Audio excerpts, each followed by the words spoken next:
Hello again, I'm Ryan Smith. I'm a real estate agent and an educator here in Calgary, and this video is part of an ongoing series that's dedicated to buying, owning, and selling a condominium.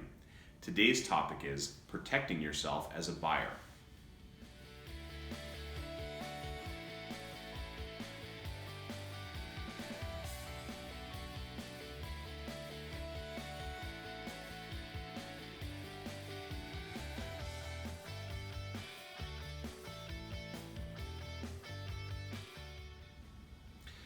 Now, in any real estate transaction, your best protection as a buyer is working with a competent and knowledgeable professional who can guide you through that process.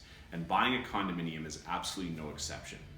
For the purpose of this video, we're going to talk about a resale condominium.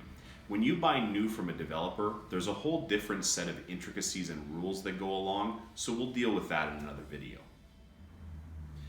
Now, the standard residential purchase contract that we use for a resale condominium is fairly balanced for both the buyer and the seller. Each have representations and warranties within the contract. That is that the seller has to represent to the buyer certain things. However, the buyer has their own obligation to do their due diligence on the property as well. That due diligence most often comes in the form of conditions. And the three most common conditions that apply to a condominium are a condominium document review, a home inspection, and a financing condition. So let's talk first about the condominium document review. You may remember from a previous episode that when you're buying a condominium, you're effectively buying a business. Therefore, the condominium document review is your opportunity as a buyer to evaluate the health of the corporation that you're buying into. Now, when you write an offer for a purchase of a condominium, the seller is going to be obligated to provide to the buyer a whole list of documents about the corporation. These are going to include things like minutes from the AGM, minutes from the meetings of the board of directors, budgets, reserve fund studies, etc. Now, ultimately, a buyer can choose to review those documents themselves. However, it would be my recommendation to use a qualified document review specialist. Whomever you choose to work with, that individual reviewing the documents should be able to answer questions and offer advice about the health of the corporation. So let's talk about a home inspection condition in a purchase contract for a condominium. Remember, a condominium is a style of ownership, not a style of construction. Therefore, a condominium could be anything from an apartment to a townhouse to a row house to a fully detached home.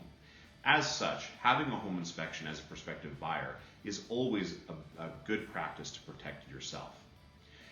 There's a fallacy that exists that the condominium document review could help uncover things that the home inspection might uncover.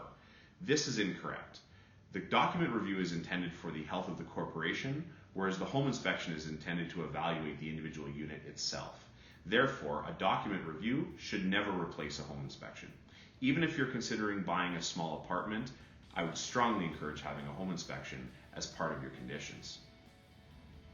When it comes to a financing condition in a condominium purchase, there can be multiple implications. A financing condition is effectively your lender's ability to do their due diligence on the condominium project themselves. Therefore, it's possible that they might not be satisfied with the meeting minutes or the outcome of the budget or the prescribed maintenance or something that's greater that has to do with the corporation rather than the individual unit. There are numerous financing implications when it comes to condominiums. Therefore, a financing condition is a great way to protect yourself as a prospective buyer. Now, finally, let's talk about some other conditions that you might put in.